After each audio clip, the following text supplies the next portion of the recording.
Rob, Oh, you hit the fucking links with put together Feinberg that. yesterday. Was it just a conversation about how you're not paying Cam the $100 you guys owe him? Yeah, you guys are pieces of shit. First and foremost, I have this should be in your account right now. I've e-transferred you the money, so you should have received $100. Yes, no, it's there, Rob. Thanks, appreciate it. I didn't remember, I forgot, but you're right. It's fair to call people out when they don't pay their debts. I think it's important to do that, so no problem. That's in your account. No, I was a dick. I was a dick, but I need paint. I need to go back to Home Depot. I'm a fucking. I got a card now. I'm a regular. I haven't been there in 20 years, but now I'm. Hey, Cam, how you doing? You need some more paintbrushes and liners, loser? Yeah, coming back for more. At Mayo Experience.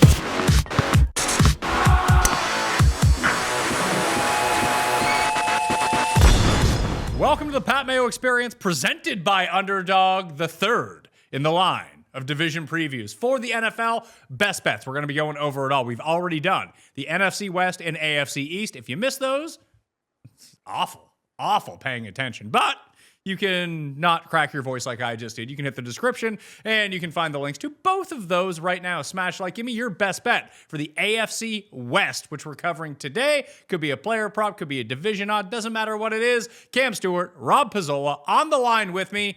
Cam, you're like the thinnest guy in the world now. You telling me? Like, look at this. Wow. Look at this. I can grate cheese on this thing almost now. Like, you see, like I'm telling you, like everything. You haven't seen my broken. Look at that. Look at that bruise. Yeah, that's fun. I got cuts all over, smashing out friggin' fucking nails. And I go, yeah. The best thing about broad loom carpet is when it's underneath and some fucking idiot put like 10 million staples in there. Pop, smash. It's like, fuck, dude, couldn't you just put them in one spot? Anyway, this Renault's a fucking disaster. If it wasn't for the halal meats bin over under 224 and a half trips, illegal dumping is what I do. I'm ready to go. But hey, Pat, who needs what's cussed on? Wagovi? I do it the old-fashioned way. I dump illegally, I walk, paint, and smash out carpet. That's what I do. And lift bags of shit because I'm a hoarder, just like my old man. How much stuff did you find in that house? Found a lot of shit. I found hockey trophies from when I was 6 years old. I was the MVP of the Burger King tournament, which is great. I wish I got a lifetime supply of Whoppers instead of a plaque. You wouldn't be able to thin out like you have now. Good call. Pizzola actually won an award for best documentary producer at Fanshawe College, if you could believe that. Who the fuck? Cam Stewart? I was like the last guy on the tote board, like at least 5,000 to 1. Must have been a class of 3 people. Probably. Yeah, well, Cheryl Hickey and the rest of the crew. But anyway, fuck you, Rob. You look great, by the way. Nice hair. I don't know what. Yeah, it's just Pat. Tons of clothes, tons of shit. Like I'm throwing out like Calvin Klein shirts. I'm so sick and tired of looking at stuff. I just gave my buddy like 18 bags of clothes. I'm handing out jerseys at the bar. Oh, you're a Cleveland Browns fan? Okay, here's Ernest Biner. Do you like the Dolphins? Bam. There you go. Like every guy that I know is getting a jersey. I hate this shit. To be honest with you, I bit off more than I could chew, and I can't fucking wait to move. It sucks. But I should show you my floor. It's like it's fucking like plywood. I'm walking at night. It sounds like gunshots. It's so shit and weak. Rob, you hit the links with Feinberg yesterday. Was it just a conversation about how you're not paying Cam the $100 you guys owe him? Yeah, you guys are pieces of shit. First and foremost, I have this should be in your account right now. I've e-transferred you the money, so you should have received $100. Yes, no, it's there, Rob. Thanks, appreciate it. I didn't remember, I forgot, but you're right. It's fair to call people out when they don't pay their debts. I think it's important to do that, so no problem. That's in your account. No, I was a dick, but I need paint. I need to go back to Home Depot. I'm a fucking. I got a card now. I'm a regular. I haven't been there in 20 years, but now I'm. Hey, Cam, how you doing? You need some more paintbrushes and liners, loser? Yeah, coming back for more. Dude, I've been going through. I'm in like a permanent state of renos with my wife around here. I know exactly what you're talking about. It's not fun at all. Zero fun. You know, painting sucks. Painting's the worst. Because every time you fucking paint, it's like, then you put there's missed a spot there, need more trim. And I didn't do it in 25 years, Pat. So here's a tip. If all you guys have a place, just stay on top of things. Don't be an idiot asshole like me and wait 22 years to do shit, because now it's like literally killing me. So just a tip, stay on top of hoarding, painting, cleaning. Because I'm a slob. Stay on top of hoarding. Great advice. Yeah, I got to hope my dad's a hoarder. I'm a hoarder. It's. I know my genes. father-in-law is a hoarder. I go downstairs, I open up the cellar, and it's like everything's just gonna fall on you at once. Like, why do you need 17 hammers, 32 saws? Isn't one or two good enough? Like, it's like this guy's got like 19 fucking Petro-Canada fireproof suits when he worked at the refinery. I'm like, don't you just need one or two? Yeah. I don't get it. Saving 14 tricycles and bicycles for his future grandchildren that are not coming. I'm like, Carlo, we're not having kids. Like, we could get rid of these bikes. The tires are stuck to the ground. Like, literally, this is no good. But they're there in case I have a dozen children. Pat, before we get into this, Rob, do you know anybody in black market animal sales? Like, you know what I mean? Like, I got a tortoise shell, and it's pretty fucking cool, but I don't think I can sell it legally. So just give me a tip if you know any guys who want a beautiful, beautiful tortoise shell. Just the shell? It's fucking amazing. Red at the bottom. Oh, yeah, no, it's like painted huge, huge, huge shell. Yeah. But there's no animal attached to it. No, it's a shell, but it looks awesome. Why do black market animal sales? What are we talking about? No, it's like elephant tusk, you numbnuts. You can't sell that stuff. I don't know that those are the same. Yeah, they are the same. It's actually illegal. No. Hold on. What happened to the turtle? How the fuck do I know? My dad's a scuba diver and he found a shell. Like I got no clue. Like I just found it when I was cleaning out stuff. That's all. You didn't take tortellini, did you? No, I wanted to bet tortellini, but Rob didn't trust me to be a proper owner, and I kind of agree with him. Well, tortellini's at a shelter now. Yes. Well, it would just be tortellini without a shell if Cam had got him. Yeah, turtle soup. Turtle soup. Yeah. You can sell depending on the species and the age of the item. Okay, so we cool. need to know what species of tortoise this was. I need to see the shell. I need to do a full examination. I'll go get it next episode. I'll bring it out. Excellent. Thanks. Who won between you and Jeff, Rob? Jeff did. Jeff played really well yesterday. Number 18, where Nick Taylor and Fleetwood had the Jeff chipped in for birdie on a blind chip to break 90. Finished with an 89 from down that hill. Yes. So he chipped up and we had no idea. And then I'm still chipping from the bottom and he's at the top, drives the cart up to the top. He's like, and he's getting like real, you know how Jeff, when he gets really excited, he's like, Rob, I don't see a ball. I don't see a ball. And he's going, so I walked up, it was in the hole. And that was just, I think he said the first time he broke 90 from the gold blue tee blocks, which he's playing in some tournament next week. It was fantastic. I met his dad. I didn't bring up the candles or how his son, is a bad person or anything like that. But we chatted for a little bit. Senior Feinberg, it was great. It was a great time. I love getting out there. So thank you, Jeff, for having me out to Oakdale.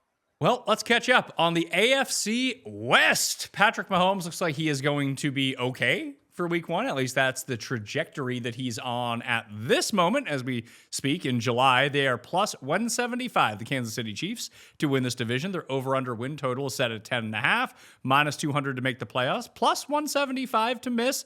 And Cam, they are 15-1 to win the Super Bowl. Their two best corners are currently playing for the LA Rams, so I don't know how their defense is going to look, but they've been able to patch this together over the past 10 years. They just keep replenishing on the defensive side of the ball, and they're usually pretty good. I'd be a little bit worried, though. Mahomes is starting to get some wear on the tires. I think the acquisition of Kenneth Walker is huge. As a Seattle Seahawks fan, you saw what he does in the open field. He's a monster. So I think he's going to get a lot of catches, a lot of touches. But great point. I look at their defense, and I see a lot of holes there. So, and some teams expose them with a good pass rush. So we'll see about Kansas City. They're not getting any younger. I don't know about Kelsey and Swift and the marriage anyway. I can't mention these topics anymore. I don't want people threatening to slit my throat or, come to my house knowing my address and burn my domicile down, you fucking dirtbags.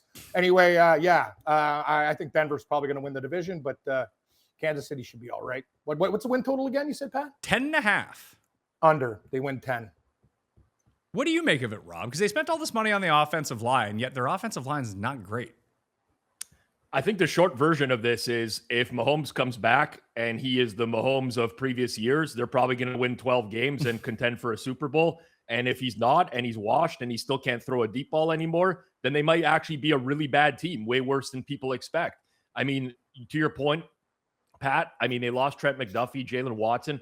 The secondary is being held together by a rookie and some duct tape, basically, at this point. So they play in a really tough division with two other good teams. I respect Andy Reid. I respect Patrick Mahomes, but this is a really wide range of what could happen with the Chiefs this year. The only thing I will say is that years ago, the Chiefs, when they lost the Eagles in the Super Bowl, I think they won 11-0 in close games that year. And everyone's like, it's going to catch up to them eventually. Last year, they went 1-9 in one-score games as well. So there's probably some sort of level in between there where they'll have like some positive regression in close games no matter what. But really, I don't want to say it because I don't want to be the idiot. I think we should ask questions about whether or not Mahomes is washed, because he was not impressive pre-injury, if we're being honest. He just can't hit passes downfield anymore. And until I see that, I'm not sold on the Chiefs just yet. When you say washed, what does that mean? Like, even if we get last year's version of Patrick Mahomes, who's not the league MVP and by far the best player, what is washed for him? Like, he's not Geno Smith. No. It's like an average, slightly above average quarterback. But the Chiefs roster is not good enough to win with that, especially when you consider their wide receiving core is, not great at all. The offensive line isn't what it was when it was peak Chiefs either. Kenneth Walker's a great ad, but it might just force the Chiefs to run more. Like, they might utilize him too much. Teams do that every now and then. They bring in a running back and then they just turn into this like run heavy team. It'll be way better than Pacheco, don't get me wrong, but there's too many warning signs with the Chiefs for me. Although I could watch Mahomes week 1 against Denver light it up, and I'll be back in immediately. So it's a tough team. Well, Cam, all last year you spoke about Kenneth Walker and how the Seahawks were managing him and not giving him too much tread early in the season, middle of the season, hell, even late in the season, then unleashed him in the playoffs. I don't know if the Chiefs are going to have that luxury to do that with Kenneth Walker. So what happens now if he's playing 80% of the snaps for this team from week 1? Does he even hold up? It's an excellent point, because he did have injuries in college at Michigan State, right? And that's what Seattle did. They used Charbonnet a lot more as that pound guy, and then Walker was fresh for the playoffs, and you saw what he did. So no, it's a great point. I'm going to tell you, if they use him too much, he will get hurt. He's got a lot of muscle. He's just one of those guys. He's a fantastic back. He's explosive. He's strong, but he also, you know what I mean, Rob, Pat, like sometimes fighting for extra yards could be a dangerous thing. And that's the type of guy he is. He's an absolute animal. And that's when you can get hurt, AKA Bo Jackson against the Cincinnati Bengals. Like, he's that type of guy. Like, you know what I mean? Instead of just going down, he'll take extra shots, and that could be dangerous. I agree. If they use him too much, I don't think he'll last the season.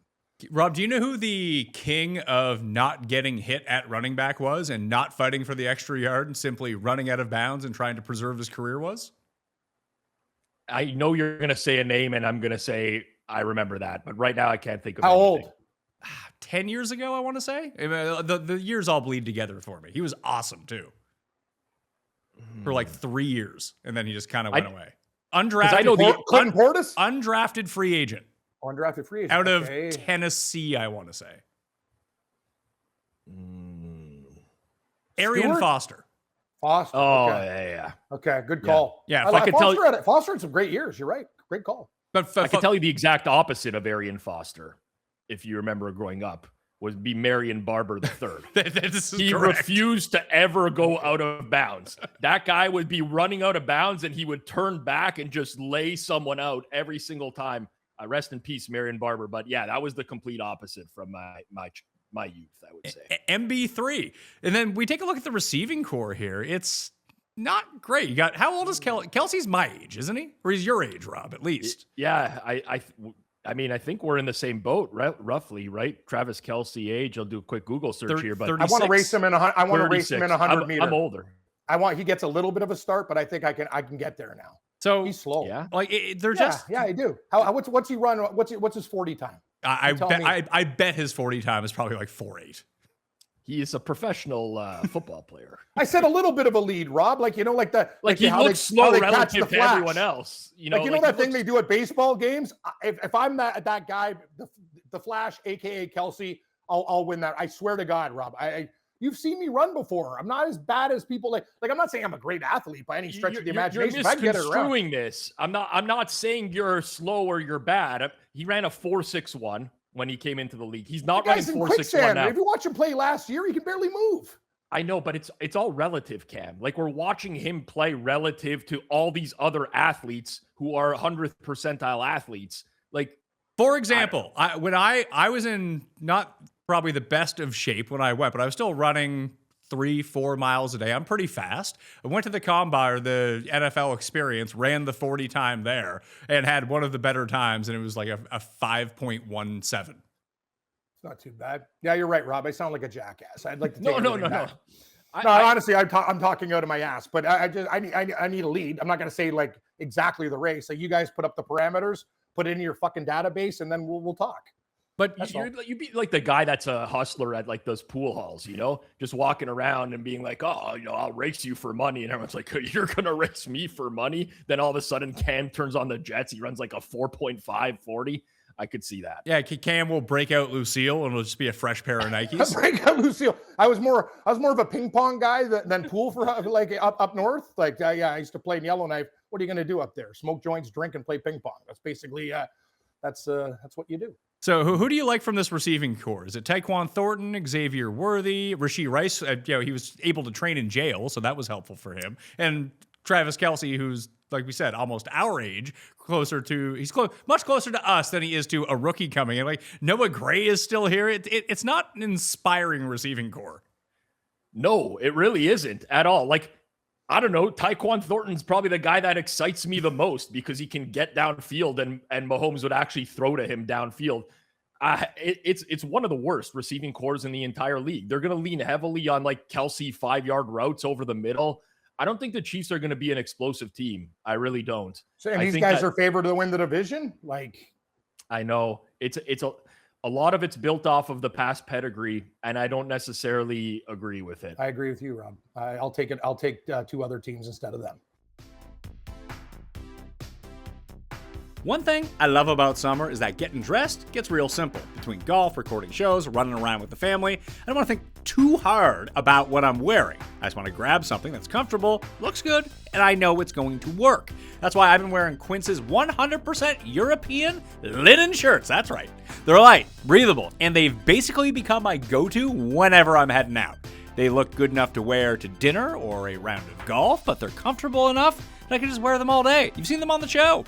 The best part is the price. Quince cuts out the middleman, works directly with ethical factories, so you're getting exceptional quality without paying for fancy labels. Everything comes in about 50 to 80% less than comparable brands. And it's not just clothing either. They've become one of my favorite places to shop for travel gear and home essentials. I wear Quince, and honestly, you should too. Make your summer wardrobe easier. Go to quince.com/mayo for free shipping on your order and 365-day returns. Now available in Canada too. That was good for me. That's QUINCE.com/mayo for free shipping and 365-day returns. Quince.com/mayo. When I was younger, money was always something that I worried about well after the fact. I'd look at my bank account. Hopefully everything added up, and if it didn't, well, I'd figure that out eventually. As I've gotten older with a business and a family and a lot of moving parts, doesn't really work like that anymore. I need to know where everything stands before anything becomes a problem. That's what I've liked about Monarch. Instead of bouncing between bank accounts, investments, credit cards, spreadsheets, everything is in one place. It gives me a much cleaner picture of what's actually happening with my money instead of what I think may be happening with my money. It's like having a financial advisor, but in my pocket. It's great.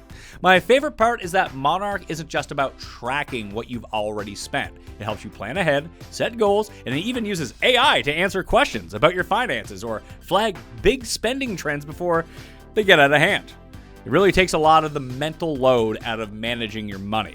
Write your own money story with Monarch. Use code PATMAYO at monarch.com to get your first year of Monarch Core half off, just $50. That's 50% off your first year at monarch.com with code PATMAYO. Are you someone who spends a lot of time at a desk, sitting down, kind of like me when I'm recording shows or writing or doing whatever? Eventually you realize your old office chair just not cutting it anymore. Mine was fine until it wasn't. So I started looking around and I found exactly what I wanted. Where? On WAYFAIR. The biggest surprise was the price. I figured that a chair that actually looked good and was comfortable enough to sit in for hours was going to be super expensive, but it wasn't. It showed up quickly. The person I paid to set it up said it was super easy to set up, so that's handy. And now I just don't spend any last hours of every show sitting around feeling like I'm going to try to get more comfortable because I don't need to. If you've been putting off upgrading your home office because you think it's going to cost way too much money or you don't know where to start, just head to WAYFAIR. I ordered from WAYFAIR, and honestly, you should too.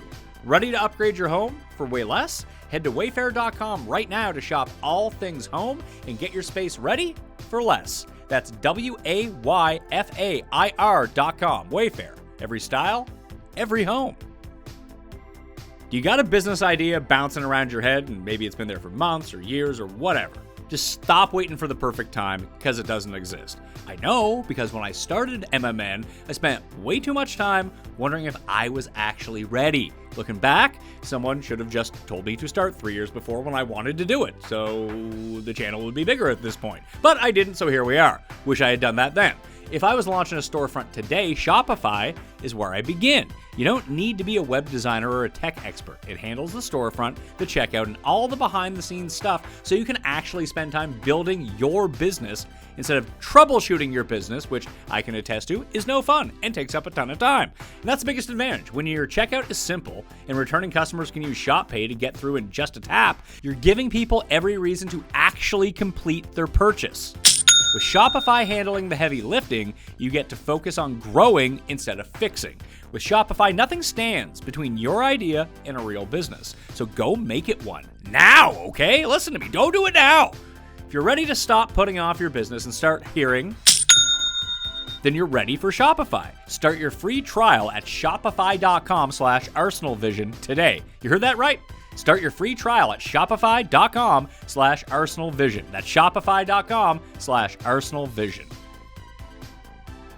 Well, the Broncos are next. They're plus 215 to win this division. Their over-under is 9.5 wins coming off the AFC Championship game last year where their starting quarterback did not play. Jared Stidham had to play against the Patriots, and they almost won that game. Minus 145 to make the playoffs, plus 120 to miss. This is all from coolbet.com. If you're in Canada, outside of Ontario, you can hit the description, get yourself a bonus, get a part of the fastest payouts in the biz over at coolbet.com. Broncos 18-1, Rob, to win the Super Bowl. They have the right formula, in my mind. They pick up Jalen Waddle in the offseason, gives him it didn't seem like he was a true number one in Miami, but I think that he is, or at least he's a 1A with Courtland Sutton. Like, having Courtland Sutton as a number 2, bodied receiver in the end zone, very good at coming down with the ball and winning contested catches. Then you have your speed guy in Jalen Waddle. You still have Marvin Mims. You still have Troy Franklin. You still have these other pieces. But you have an amazing offensive line, a quarterback returning from an ankle injury, hopefully that he's going to be okay. We're assuming he's going to be okay. And the defense is still their awesome defense. This is the modern NFL recipe to getting deep in the playoffs. All right, let me be crystal clear, because I know people always like to misconstrue what I say. Broncos fans are already going to be typing this, oh, Rob's an idiot or whatever. On paper, the Broncos are really good. With the Broncos, I consider it a math problem and not a talent problem. Denver won 11 straight one-score games last year. They were one of the healthiest teams in all of football. If you look at pretty much any luck metric, the Broncos were incredibly lucky last year. That doesn't mean, again, that they're not good. I think that they're good. But a lot went their way last year. Tons of bounces. All these fourth quarter coin flips. Some of these comebacks. I mean, they were against the Giants. That game was nuts. Right. And like, nobody has that skill. This is how football works. Teams get handed a series of lucky results for a while, and then eventually it comes back down to earth. And then there's the defense. The defense is elite, and everyone just assumes it's going to stay elite. But defense is the single least sticky thing in football year to year. Great defenses regress to the pack all the time, right? So I just look at the Broncos. I see a good team.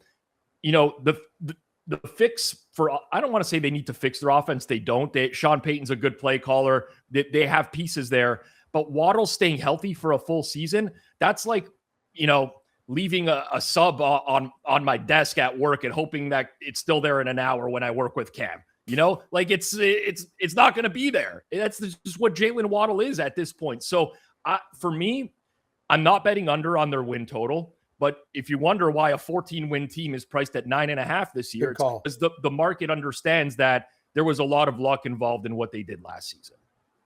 Makes sense to me. I do feel like they are one of the few teams, unless they have, if your quarterback gets hurt, that's one thing. Or you're like the Chargers a year ago, you lose your best 2 offensive linemen, then you really can't block and you can't do anything. But if they lose Jalen Waddle, really, Cam, they're no different than the team that they ran out last year. Yeah, exactly. And another thing too, let's remember, in the secondary, right, Rob? Who was the guy they picked on? The white guy in the secondary, like a lot of pass interference. Riley interference. Moss. Yes, great call, Rob. That's Moss. So that's the whole thing. If there's any type of injury in the secondary too, with the studs that they have with Surtain and whatever, this could be a problem because the Chargers can light it up. Kansas City still does have weapons, and who knows what the Raiders are going to do this year. They have to be better than they are because they were absolutely shit last year. So this is the thing. If they get the wrong guy hurt, there could be a big problem. But Rob brings up the best point. The books don't give away money. They're not posting a 10.5. They're posting a 9.5. That's what happens. So if people are going to smash the over, we'll see. We'll see about that. Very, very difficult division, and I expect the Chargers to be very, very good. What is it with the So we said it at 9.5. It can't all be one score regression or close game regression. It has to. I'm guessing, like we do to the Chiefs, if they return Mahomes and he looks a little bit better, that'd be one thing. The Chargers are expected to be better, and frankly, the Raiders are going to be better than the shit show that they ran out last year. Yeah, I mean, it's schedule. It's a combination of everything with Denver, really. Listen, if you ask me, I'm probably going over 9.5 rather than under 9.5 with the Broncos. I just think that you got to pump the brakes when these teams take a huge leap from year to year. And the biggest part of that leap is very much luck driven. Like 11-0 in one score games, there could be a little bit of skill there. Don't get me wrong. I'm not dismissing that entirely, right? Look at the Bears. They did similar last year, winning all these close games with Ben Johnson. I think good coaching sometimes gets you over that hump. But ultimately, you just can't rely on coming back in the fourth quarter over and over and over and winning games. And Denver they had a penchant to do it too much last year, in my opinion. And to Cam's point, the defense is solid, but the depth after Patrick Surtain at cornerback is very, very limited and bad. Like, for what's considered a very, very good team, I guess by most, I'm not entirely sold. Your Chargers, it sounds like, Cam, come in next. Well, Feinberg's Chargers. They are plus 175 to win this division. They actually have shorter odds than the Broncos to win. They're also at 10.5, just like the Chiefs, minus 190 to make the playoffs, plus 150 to miss, 15-1, same as the Chiefs to win the Super Bowl. This really harkens back to a Chargers time in my life where every year going into the season, it looked like the Chargers were primed to win the Super Bowl, then they wouldn't make the playoffs. But I think it's going to be different. These guys lost 2 of their best offensive linemen all year. Herbert had to do a lot of things and got murdered. They have a wicked offense. They got they got studs on defense, but it's all about the line. You protect them, they'll be fine. I think they can beat the Chiefs. I think they can beat the Broncos. I think there's a lot to like. Harbaugh, I think, should open up the playbook a little bit more, Rob. I'm not sure if you agree with that. I know he was a Michigan guy, smash. Like Seattle played that type of style too. But I think the Chargers, the weapons that they have, they should be able to blow teams out. This is the problem with the Chargers, and Guillaume will tell you this. They lose games to fucking Miami and shit like that. Take care of your business. Games that you should win, they always have stinkers there. You can't do that. You have to be consistently strong, mentally strong. And if they have a healthy offensive line, they win the division, in my opinion. So to look at their offensive line, it's almost like they're bringing in 5 new starters because Slater and Alt are both going to be back. They were missing last year. A new center, new right guard, drafted a left guard, and then they bring in Mike McDaniel to run their offense, which with the pieces that they have, Rob, I think what do you make of Mike McDaniel besides looking very much like him?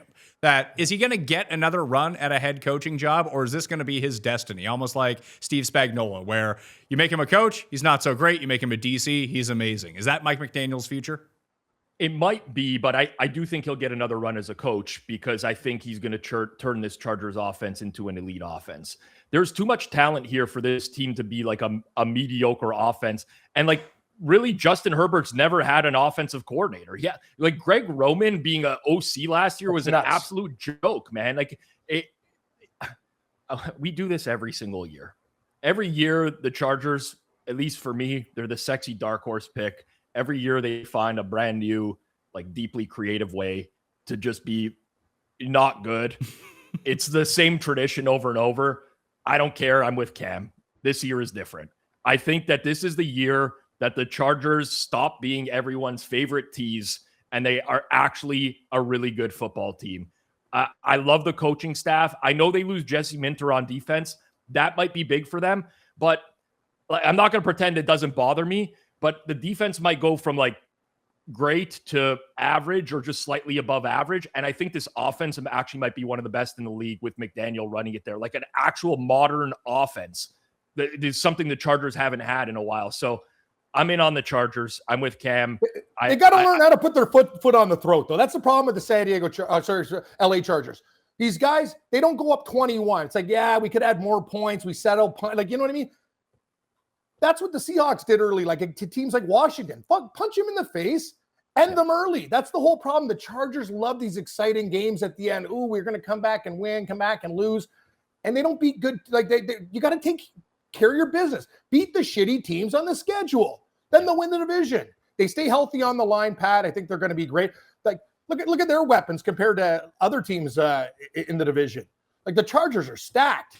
They got a lot of really good players on that team. They do. And to take a look at the receiving core and some of the offseason moves they made at their skill positions, it doesn't feel like they have one guy who stands out above everyone else. Maybe you can say that's Lad McConkey. They drafted Omarion Hampton in the first round last year. He got hurt and then he looked good, but not great. But they signed David Njoku.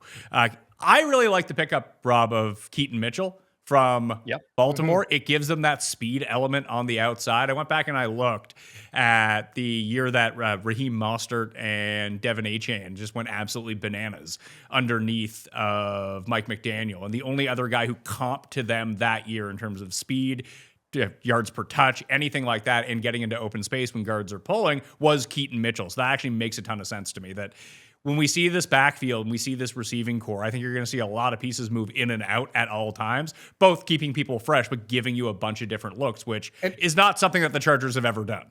And Rob, Njoku, guy's a red zone machine. Oh, that's course. huge. Like, that's such a good move. Like, if this guy in the end zone, he's always going to get open, big target, good hands. Like, there's a lot to like there. Chargers did very, very well with their acquisitions. I mean, they have a Rondé Gadsden there who's a really good pass catcher. Charlie Kohler will be their third tight end. They can run like a lot of 2 and 3 tight end sets. They can run jumbo personnel.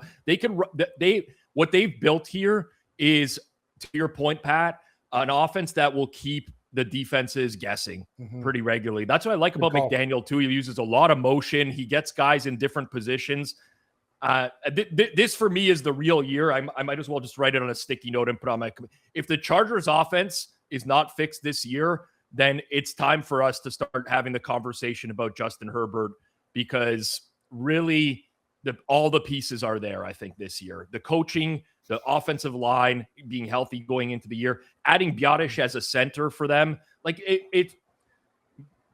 I look at this team on paper. I'm like, they're way better than the Chiefs. They're way better than the Chiefs. But the difference is that the Chiefs have the pedigree and the Chargers have this history of always disappointing. And it's really hard to mentally overcome that. If we had to use the crystal ball, go into the future and figure out what excuses people will make for Justin Herbert this time around when it doesn't happen, what do you envision that scenario being? What happened to the Chargers that it doesn't work? Maybe something with Madison Beer, like girlfriend distraction type of situation. Maybe they have a breakup in the middle of the season. They're like, oh, he wasn't right in the head or something. I don't know at this point. A breakup could be good though.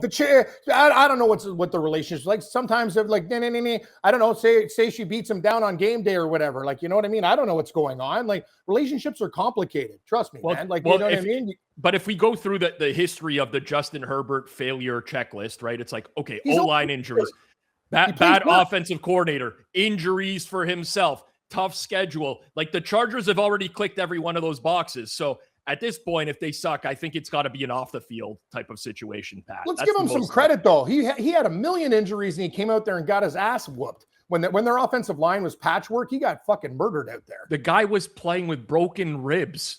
People forget that, and still running the ball, not just being like a pocket quarterback. Yeah. I have a lot of respect for Justin Herbert and his willingness to put his body on the line. Agreed. But at some point, you have to get a result, and the Chargers need to win a playoff game this year. They need to win a playoff game, or else this is just going to be the same cycle over and over. Vegas is bringing up the rear. They have a brand new quarterback. Actually, they have two brand new quarterbacks, really.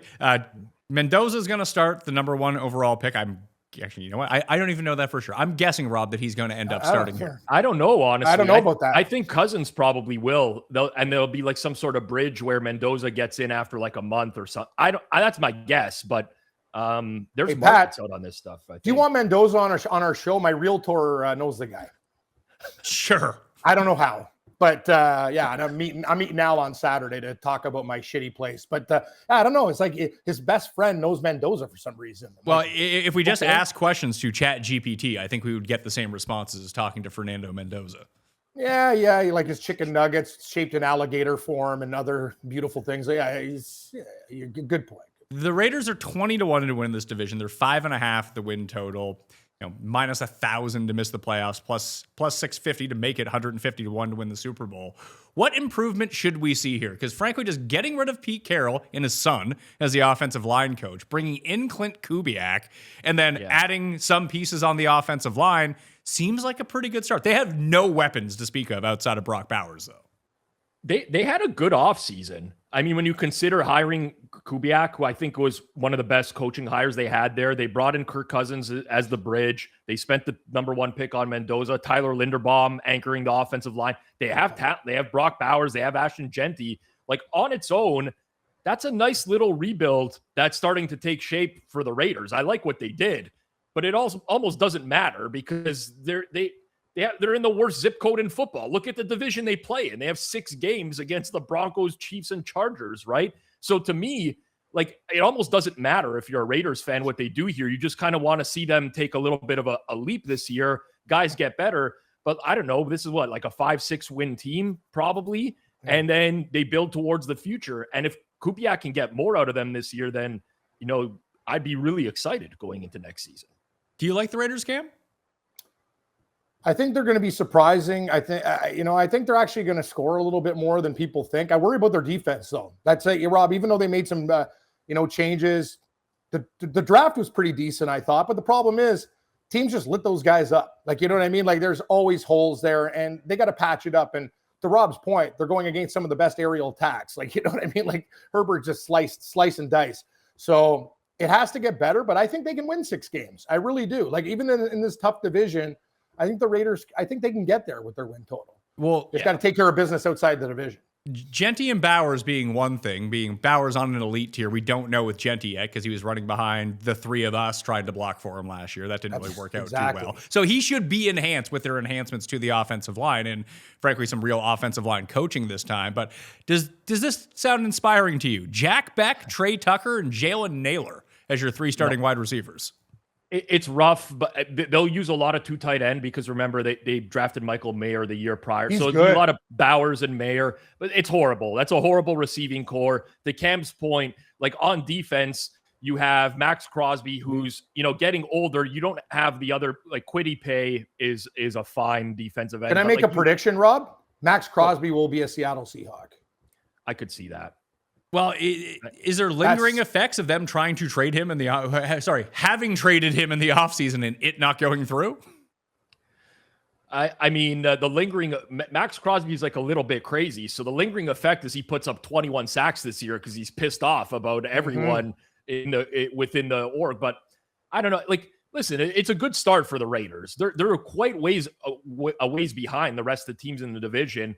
Good pieces there, but yeah, like your point's very valid, Pat. Like the receiving core stinks. Like it's just not good. And they have a good left tackle and a good center. The rest of the O-line is still not good. The defense is still not. Like, it's just too many things to overcome. Unless Mendoza eventually takes over here and all of a sudden they flip a switch and they start winning a bunch of games because he's the guy. I just don't see this year being anything other than probably a double-digit loss season for them. So it sounds like the Chargers are the bet here for the division, I guess, unless you like the Broncos. Is anyone betting the Chiefs at plus 175? Who is making this bet? I wouldn't. If you're going to bet the Chiefs, just bet the Super Bowl. Like if the Chiefs are good and the ceiling is high again, then just bet them on the fat tail outcomes to win the AFC. Why would I take that price on the division? If they win the division, they're very live for the Super Bowl at 15-1. That's a way better price than plus 175 division. So I don't know why anyone would bet the division for the Chiefs. Are the Chargers the team that we're looking at that could be awesome with an amazing offense, and there's not one guy in fantasy that you would ever feel comfortable about starting in any week? Yes. I could totally see.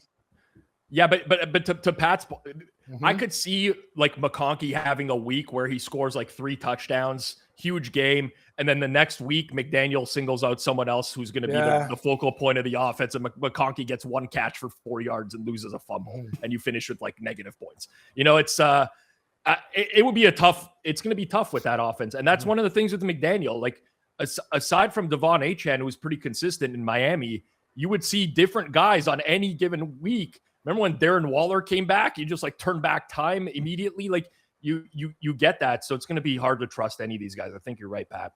Well, keep up to date with us on the Best Bets Division Preview Show. Coming up next, we're going to have the NFC West that'll be released a little bit later on. So make sure you're subbed to Mayo Media Network and the Pat Mayo Experience audio podcast to check those all out. Smash a like on the way out, and I will see you next time. Pat Mayo Experience! Experience!